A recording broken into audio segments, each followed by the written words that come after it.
വളരെയധികം പ്രതിഷേധവും അവർക്കവും അതുപോലെ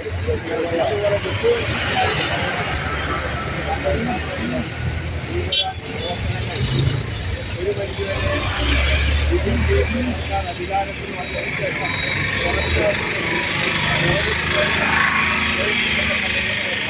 നല്ലൊരു സമാധാന അന്തരീക്ഷം ഉണ്ടായിരുന്നതായിട്ടാണ് ഭീകരാക്രമണം ഉണ്ടായത്.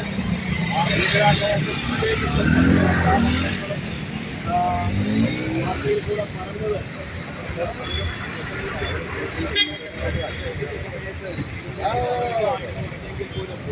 മതമുണ്ട്, മതം ചോദിച്ചുകൊണ്ട് ആണ് നമ്മളുടെ സഹപ്രവർത്തകരെ, ഹിന്ദു സഹോദരന്മാരെ ഈ കൂട്ടക്കൊലയ്ക്ക് അവർ ഇടയാക്കിയത്.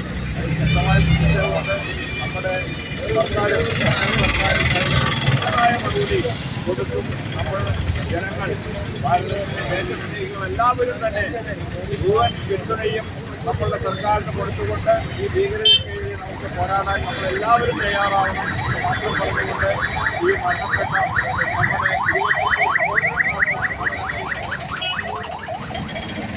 ഭാര്യമാരുടെ മുമ്പിൽ വച്ച് ഭർത്താക്കന്മാരെ പോലീസ് റാങ്കിലേക്ക് നിശ്ചയിച്ചുകൊണ്ട് ഭീകര പ്രവർത്തനം നടത്തിയ ഭീകരന്മാരെ ഇല്ലായ്മ തന്നെ നമ്മുടെ യുദ്ധം തുടരണം തന്നെ എന്ന് ആവശ്യപ്പെട്ടും അതുപോലെ തന്നെ ഭീകരരെ ഇല്ലായ്മ ചെയ്യുമെന്നുള്ള ഭാരതത്തിന്റെ പ്രധാനമന്ത്രി നരേന്ദ്രമോദി നിർദ്ദേശം നൽകിയിട്ടുണ്ട്. ഈ ഭീകരത അവസാനിപ്പിക്കുന്നവരെ നമ്മുടെ യുദ്ധം തുടരുക തന്നെ ചെയ്യുമെന്നും ഇന്നിവിടെ നമ്മുടെ സഹോദരന്മാർ മരണപ്പെട്ടതിൽ അനുശോചനം രേഖപ്പെടുത്താൻ ഇവിടെ എത്തിച്ചേർന്ന ഭാരതീയ ജനതാ പാർട്ടിയുടെ മണ്ഡലം പ്രസിഡന്റും സംസ്ഥാന സെക്രട്ടറിയും അതുപോലെ പരിവാർ പ്രസ്ഥാനത്തിന്റെ നേതാക്കൾ ഉൾപ്പെടെ എല്ലാവരെയും ഭീകരതയ്ക്ക് മതമുണ്ട് എന്ന് മനസ്സിലാക്കി തരുന്ന രീതിയിലാണ് നമ്മുടെ കേരളത്തിലെ ഭാരതത്തിലെ പ്രധാന രാഷ്ട്രീയ മതം ചോദിച്ചുകൊണ്ടാണ് പ്രത്യേക മതവിഭാഗത്തെ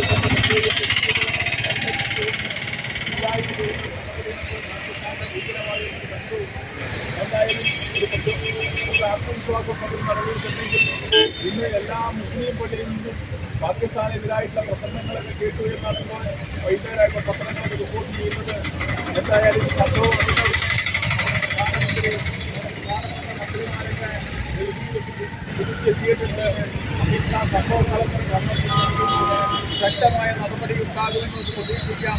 നേരത്തെയുള്ള രാഷ്ട്രീയക്കാർ പറയുന്ന പോലെ ശക്തിയായിട്ട് അപലപിക്കുകയല്ല, ശക്തിയായിട്ട് വാങ്ങി കൊടുക്കുകയല്ല, പാകിസ്ഥാന്റെ മണ്ണിലേക്ക് തിരിച്ചില്ലെന്ന് ആ ഭീകരവാദികളുടെ അന്ത്യം കാണുമെന്ന് നമുക്ക് ഉറപ്പ് വിശ്വസിക്കാം.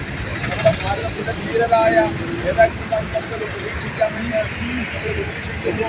അതുണ്ടാകട്ടെ എന്ന് ദൈവത്തോട് പ്രാർത്ഥിക്കുന്നു.